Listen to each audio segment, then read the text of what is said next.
بسم الله والحمد لله والصلاة والسلام على رسول الله وعلى آله وصحبه ومن والاه رب اشرح لي صدري ويسر لي أمري واحلل عقدة من لساني يفقهوا قولي.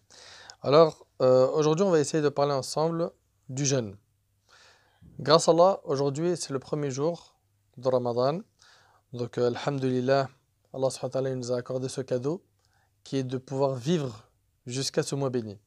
Et là, une question rapidement. Qui parmi vous jeûne? Levez la main. Masha'Allah, Allah yabarak, quasiment tout le monde. C'est très bien. Très très très bien, Masha'Allah. Très bien. C'est bon, vous pouvez baisser la main. Ok. Parmi vous, qui peut me dire c'est quoi l'objectif du jeûne du mois de Ramadan? Brahim. C'est d'atteindre la piété. Magnifique. C'est très très bien. C'est d'atteindre la piété. Allah tabarak wa ta'ala, il a dit dans le Coran, Ya ayyuhalladhina amanu, kutiba alaykumus siyam kama kutiba ala alladhina min qablikum la'allakum tattaqun. Ô vous qui avez cru, donc Allah il s'adresse aux croyants. D'accord? Allah vous a prescrit le jeûne. Donc Allah il nous a imposé le jeûne, tout comme il l'a prescrit aux communautés qui nous ont précédés. Pourquoi? Pour qu'on atteigne la piété. C'est quoi la piété? Youssef? C'est avoir la foi dans le cœur. Ouais. Omar? Faire que les choses comme moi, non, faire les choses obligatoires et recommandées, et ne pas faire. Oumaima? La piété, c'est faire tout ce que Allah nous a dit de faire et ne pas faire ce qu'il nous a dit de faire. Très bien. Donc c'est en fait, en deux mots, faire ce qui est obligatoire, s'écarter de ce qui est interdit. Voilà, ça c'est la piété. D'accord? Retenez s'il vous plaît. Donc l'objectif de Ramadan, c'est de faire ce qui est obligatoire et de s'écarter de ce qui est interdit. Taïb, une question. Ramadan, on a dit son objectif, c'est d'atteindre la piété. Ok?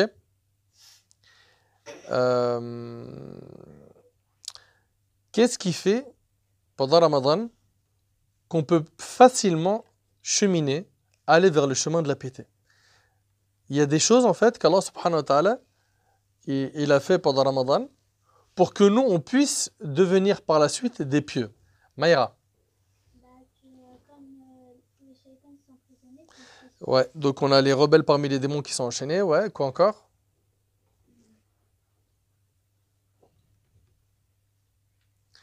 Oui, il nous a dit que c'est de multiplier les bonnes actions. multiplier les bonnes actions, ouais, Il y a les portes du paradis sont ouvertes. ouais. Non? Pas de réponse, Hafsa? Non plus, Mariam? Sundus? Oui? Il y a, on résume comme, il y a le premier jour où le Coran est descendu. Non, vous n'avez pas compris. Alors, je vais tout de suite passer à la réponse. Écoutez-moi bien. Vous avez remarqué que pour ceux qui jeûnent, on n'a pas le droit de manger ni de boire. De quand à quand? Du De l'aube jusqu'au soir. Voilà, du Fajr jusqu'à quand? Jusqu'au Maghreb, pas jusqu'au Isha, jusqu'au Maghreb. Pendant ce laps de temps, on n'a pas le droit de manger ni de boire, n'est-ce pas? Eh bien, regardez bien. Subhanallah, c'est impressionnant. Pendant Ramadan, si je viens, je prends par exemple, Issam, tu jeûnes? Ok, tu jeûnes, Adam? Omar, tu jeûnes? Ok. Je prends Omar par exemple, je le mets dans la cuisine tout seul. Ok? Et il fait quand même chaud en ce moment. Imagine, il fait encore plus chaud les jours qui viennent. Et je lui mets un oasis tropical super frais. Ok? Écoute bien. Hein. Je lui mets un oasis tropical, mais je ne parle pas avec lui. Si lui rentre dans la cuisine et qu'il est tout seul et que voit l'oasis tropical, en principe, normalement, il n'y touchera pas. Pourquoi? Parce qu'il sait que le jeûne, c'est on ne mange pas, on ne boit pas du Fajr jusqu'au Maghreb, n'est-ce pas? Oui ou non? Oui. Ben, vous avez vu, comme on a réussi à se priver de ce qui est halal pendant la journée de Ramadan, et ben en fait, on est rentré dans un stage qui nous forme à s'autocontrôler. Et ben après Ramadan, on aura plus de facilité à se priver de ce qui est haram. Parce qu'on a réussi à se priver de ce qui est halal. Ramadan, si tu jeûnes bien, tu pourras par la suite te priver de ce qui est haram. Vous avez compris? Ne pas manger, ne pas boire, c'est quelque chose qui est difficile quand même. Du Fajr au Maghrib, oh, on a pas mal d'heures. C'est vrai ou c'est pas vrai? Et avec ça, mashallah, il y a plein de gens qui arrivent. Donc c'est un stage Ramadan qui te permet de t'autocontrôler, de réussir à te maîtriser. D'accord? Très bien. Le musulman, il jeûne par obéissance envers Allah, afin de gagner la satisfaction d'Allah et afin d'atteindre la piété. Le jeûne, il nous enseigne la patience. C'est vrai ou pas? Il faut patienter. Hein. Tu as hyper soif, mais tu patientes. Tu as super faim, tu patientes. Tu sors de chez toi et tu vois que, par exemple, ta petite sœur qui ne jeûne pas, elle est en train de manger un pain au chocolat le matin. Ok? Ou elle mange un goûter quand toi tu rentres et toi tu la regardes. Il faut être patient. C'est vrai ou c'est pas vrai? Très bien. Et ça nous enseigne aussi à être honnête, à être sincère. Et aussi, le jeûne pardonne les péchés. Quand on jeûne, Allah Ta'ala, il nous pardonne plein de péchés. Les conditions maintenant pour pouvoir jeûner. Il faut, pour jeûner, être musulman. Ça, c'est un. D'accord? Deux, être pubère. D'accord? Être pubère. Et aussi, ne pas être voyageur. Être quelqu'un de résident. Très bien. Les actes obligatoires du jeûne. Là, j'aimerais que vous reteniez bien avec moi, s'il vous plaît. Mariam, par là. Premièrement, c'est une obligation que tu aies l'intention de jeûner avant le fajr. D'accord? La niya, elle est obligatoire. Après, est-ce qu'on place une seule intention pour tout le mois ou une intention chaque nuit? Bon, il y a plusieurs avis chez les savants. Okay? Mais il faut retenir qu'il faut que tu aies la niya de jeûner. L'intention, c'est dans le cœur. Hein. On ne prononce pas l'intention. Je ne dis pas « j'ai l'intention de jeûner demain ». Non, dans mon cœur, j'ai l'intention, c'est-à-dire je suis déterminé à jeûner le lendemain. Ok? Et aussi, deuxième obligation, c'est de ne pas manger, de ne pas boire du fajr jusqu'au maghrib. Si quelqu'un mange sans faire exprès ou boit sans faire exprès, qu'est-ce qui se passe? Ouais. Il continue son jeûne, ok? Et dans l'école malikite, donc nous on suit depuis le début avec vous l'école malikite dans l'explication des piliers de l'islam, eh ben il faudra qu'il rattrape ce jour, même s'il n'a pas fait exprès. Ok? Il y a d'autres avis chez d'autres savants, mais nous on retient ça, que si quelqu'un mange sans faire exprès, on parle d'un jeûne obligatoire. Hein. Il va continuer son jeûne. C'est pas, il a mangé sans faire exprès, il dit, bon bah j'ai mangé, allez, bah, tant pis, on termine le sandwich. Non, non, ça c'est pas permis. Il s'arrête immédiatement dès qu'il s'en rappelle. D'accord? Et il rattrapera ce jour, bismillah. Aussi un autre truc, non, c'est chez l'école malikite, c'est obligatoire. Aussi un autre truc, le fait de se faire vomir volontairement. Ça c'est interdit ça. Alors, il y a une différence entre quelqu'un qui, écoutez bien, qui vomit sans faire exprès, et quelqu'un qui vomit en faisant exprès. Bah, quelqu'un qui vomit en faisant exprès, il met ses doigts dans sa bouche, il se fait vomir. Ok? Lui, il a fait quelque chose d'interdit. C'est grave. Celui qui a fait ça en faisant exprès. D'accord? Il devra rattraper ce jour. Par contre, si quelqu'un a juste vomi involontairement, sans faire exprès, il avait mal au ventre ou une maladie ou autre, et puis il s'est retrouvé à vomir, lui, il continue son jeûne, il n'y a pas de souci. D'accord? Ensuite, maintenant, il y a des choses qui sont sunna pendant le jeûne. Parmi ces choses sunna, il y a le fait de se hâter de rompre le jeûne. C'est-à-dire que généralement, je pense que vous mangez tous quand le adhan, vous l'entendez à la radio, n'est-ce pas? Oui. Le maghrib. Vous mettez la radio, dès que vous entendez l'adhan, vous mangez. C'est ça? Oui. Et pareil pour le fajr, aussi vous arrêtez de manger quand... C'est ça? Non, Très bien. moi, je mange après la prière. Tu manges. Tu parles de quelle prière déjà? Le maghrib, d'accord. En tout cas, dès que le maghrib il arrive, dès que le mu'adhin commence à faire le adhan, on mange. D'accord? C'est sunna. Et là, on prend quelques dattes, un petit peu d'eau. L'idéal, c'est de prendre des dattes, de l'eau et de prier, comme ça tu pries léger. Ok? Parce que si tu prends les dattes, l'eau, le riz, ou bien le tagine chez les Marocains, hein, ou bien le couscous, hein, chez les Tunisiens, couscous, bah, les Tunisiens ils disent couscous. Harira, si tu manges avec le pain et tout, et qu'après tu es hyper lourd, ah, quand tu vas prier, tu vas le sentir, tu vas dire Allah Akbar. Tu pèses 10 tonnes. Tu as du mal à prier, pourquoi? Tu as trop mangé. D'accord? Donc, on écoute s'il vous plaît. Yassir, Omar, Anas. Donc, on essaye de faire quoi? De manger quelques dattes, boire de l'eau. Et bien sûr, quand on va boire de l'eau, qu'est-ce qu'on va faire? Il n'y a pas quelque chose à dire? Ouais, bismillah, c'est tout? Non. Ouais. Donc bien sûr, Allahumma barik lana fima razaqtana wa razaqna khayran min. Puis, comment? On boit l'eau en 3 fois, c'est bien. Quoi encore? Quand vous rompez le jeûne?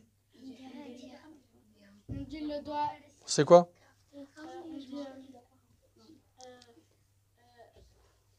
Ah oui, attendez.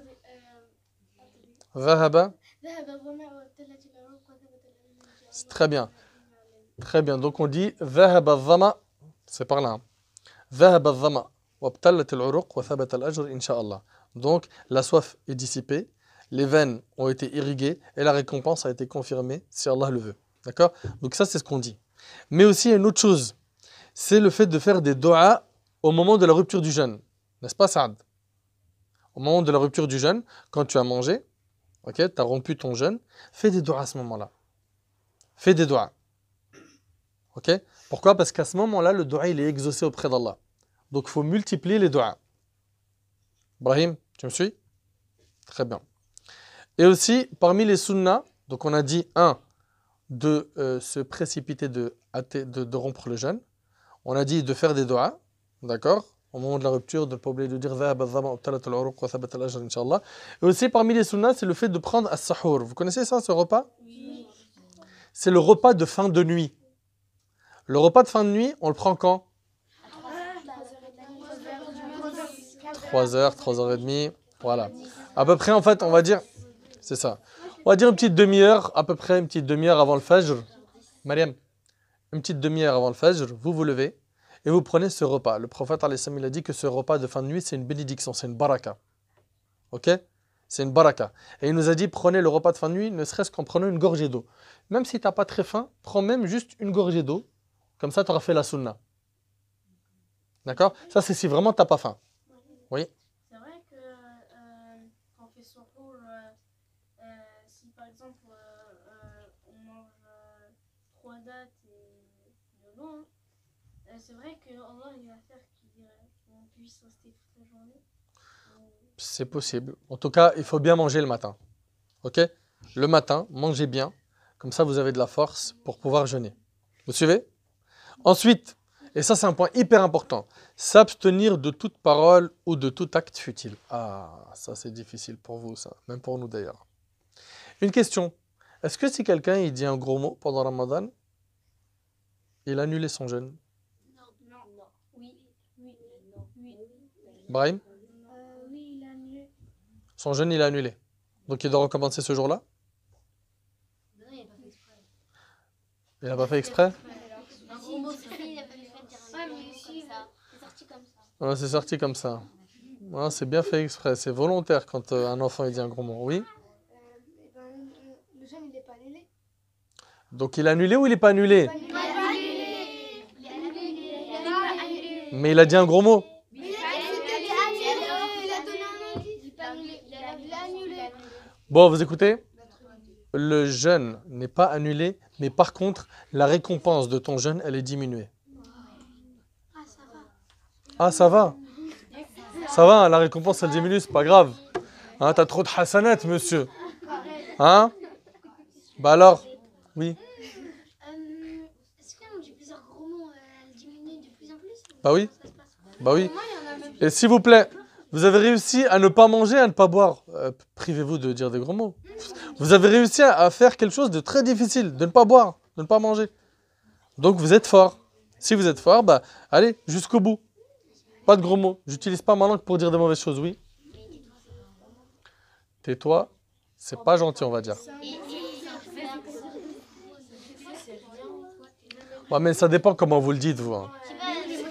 On vous connaît.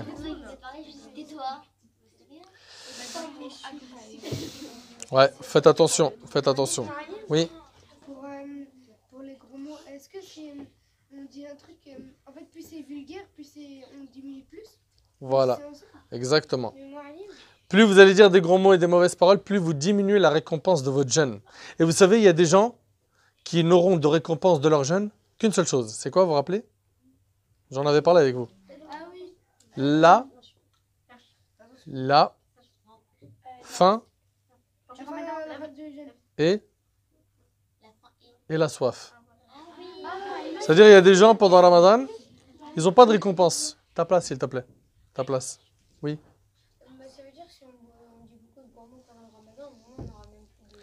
Voilà, il est possible qu'il y ait des gens, ils n'ont pas de récompense pendant Ramadan. Tellement ils font des bêtises, ils disent des gros mots, ils n'ont pas de récompense. Tout le mois. Donc, Bah, s'il fait ça tous les jours. même s'il fait ça un jour, c'est tout le mois, c'est tout le mois. Non, je parle de chaque jour. C'est-à-dire aujourd'hui, s'il a dit par exemple trop de gros mots, il peut avoir perdu la récompense du jeûne d'aujourd'hui. D'accord? Si le lendemain il se calme, bah, tant mieux, comme ça il aura des récompenses. Et faites très attention à votre langue. Faites très attention à vos oreilles. Faites très attention à ne pas mettre en colère ni vos parents, en commençant par maman, papa, d'accord? Par vos frères et sœurs, ok? Vos camarades de classe. C'est pas normal que pendant Ramadan, on entend parler de nos enfants dans les écoles en nous disant votre fils, parce qu'il jeûne, il est mauvais. Ben non, t'as pas compris c'est quoi le jeûne. Le jeûne, justement, c'est pour que tu sois encore mieux qu'avant. C'est pour atteindre de la piété. C'est pas pour être mauvais. Rappelez-vous de ça. Oui. Ça veut dire que dès qu'on jeûne, on se prive de nourriture et de soif. Ça veut dire qu'on peut continuer jusqu'au bout en ne disant pas de gros mots. Mais pour des gens, c'est pas facile de tout faire. C'est-à-dire C'est-à-dire, mais là, c'est pas facile pour eux de boire, manger, se priver de gros mots, frapper. ben, c'est un entraînement. Ramadan, c'est un entraînement. Youssef comprend, Ramadan, c'est un entraînement. C'est une école dans laquelle tu rentres pour t'éduquer. Je sais que c'est pas facile, mais c'est l'objectif à viser. Et c'est comme ça qu'après, tu vas devenir pieux, en t'efforçant à faire ces actions. Ok? Faut faire des efforts, c'est pas facile. Tiens, mets-toi ici, s'il te plaît. Parce que toi, apparemment, t'es une pile, tu t'arrêtes pas. Mets-toi là. Non, là, regarde, juste regarde où mon doigt il est. Voilà, magnifique, bouge plus. Enfin, essaye de ne plus bouger. Il est toujours comme ça, lui? Chut, silence! C'est bon.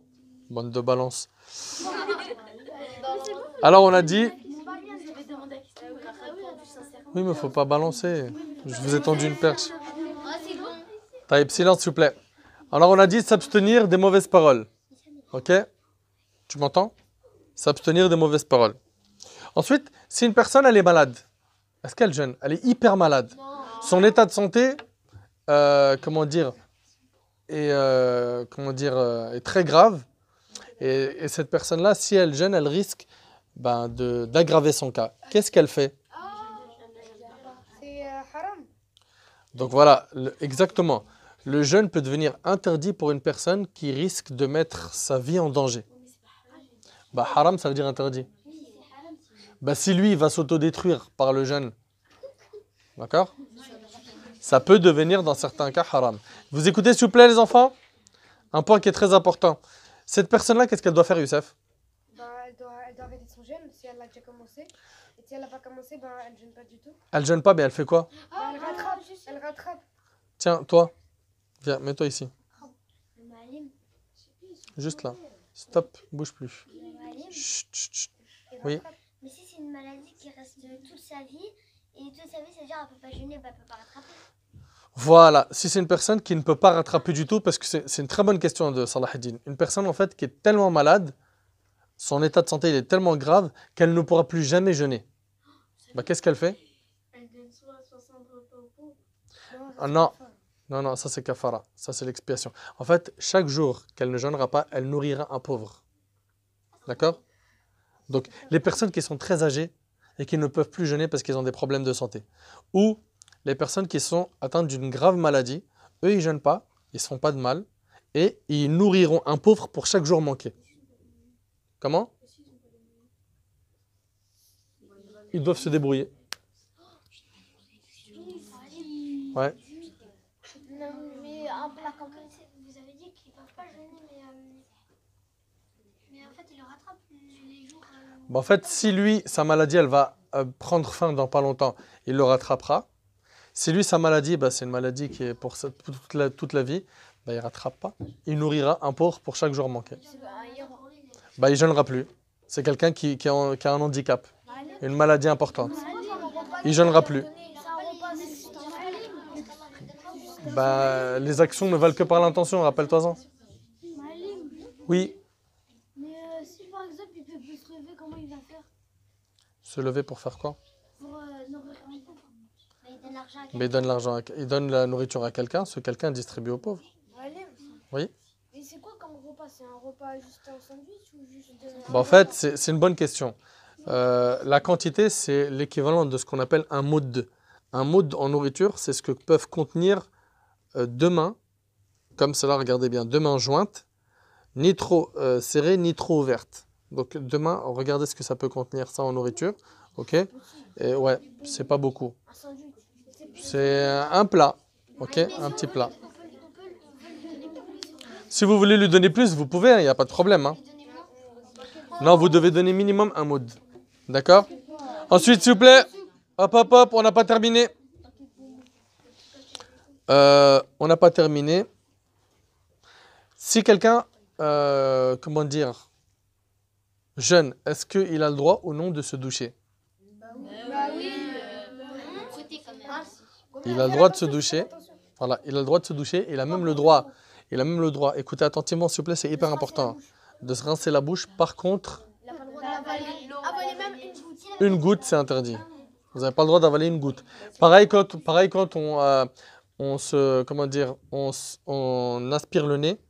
Quand on aspire l'eau par le nez, quand on fait al-istinshaq et al-istinthar, et ben quand on met l'eau, on n'abuse pas, on ne fait pas ça trop fort. Pourquoi? De crainte que l'eau passe après par le nez jusqu'à la gorge. Donc le prophète lui-même, il a dit il a dit, insiste quand tu aspires l'eau par le nez, sauf quand tu es en état de jeûne. Donc juste tu mets un petit peu d'eau comme ça et tu recraches, ou plutôt tu rejettes cette eau avec ta main gauche. D'accord? Ensuite, pour terminer, pendant Ramadan, moi ce que je vous conseille les enfants, qui sait lire l'arabe parmi vous? Machallah, quasiment tout le monde. Ok. Moi ce que je vous conseille, c'est de prendre tous les matins, sahur, ok, le repas de fin de nuit, puis écoutez bien, avant de prier le fajr, lisez au moins 10 minutes de Coran. 10 minutes. Non mais tout le monde a envie de dormir. Vous écoutez? Vous deux, vous reculez s'il vous plaît. Vous reculez bien comme il faut. Reculez bien comme il faut. Merci. Encore, Youssef, recule. Donc j'ai dit que vous allez lire après du Coran. Après, vous allez prier Salat al-Fajr. D'accord? Et quand vous allez prier Salat al-Fajr, n'oubliez pas les invocations du matin. Puis après, dormez pour pouvoir être bien frais pour l'école. À l'école, s'il vous plaît, à l'école, attention aux bêtises. Assieds-toi bien. Attention aux bêtises. Attention aux gros mots. Attention à tout ça, hein, parce que vous pouvez réduire la récompense de votre jeûne. Vous allez rentrer à la maison. Si vous avez besoin de vous reposer un petit peu, reposez-vous un peu, puis réveillez-vous. Faites vos devoirs, ok? Et puis vous attendez le maghrib pour manger. Vous mangez pour le maghrib. Vous n'oubliez pas de faire des du'as pour qu'Allah il accepte de vous, de votre famille. Et puis si le week-end, vos parents ils peuvent vous prendre pour aller à la mosquée, tant mieux, pour faire tarawih. Si vous ne pouvez pas, c'est pas grave, c'est pas une obligation. On va se contenter de ça, Inch'Allah, parce que l'heure est terminée. Et si oui, Si on n'est pas pubère et on jeûne, est-ce que notre récompense, elle sera plus... oui, en fait, si vous n'êtes pas pubère et que vous jeûnez, vous avez la récompense. Et ça, c'est une très bonne chose. C'est une très bonne chose et vous jeûnez comme vous pouvez. D'accord? Comme vous pouvez. C'est-à-dire, vous voyez avec vos parents, si vous pouvez jeûner par exemple le week-end ou une demi-journée. Voilà, vous essayez de vous entraîner. Comme ça, quand vous serez pubère, pour vous, ça ne sera pas une difficulté. On va s'arrêter ici, Inch'Allah. هذا والله أعلم سبحانك اللهم بحمدك أشهد أن لا إله إلا أنت أستغفرك وأتوب إليك بارك الله فيكم والسلام عليكم ورحمة الله وبركاته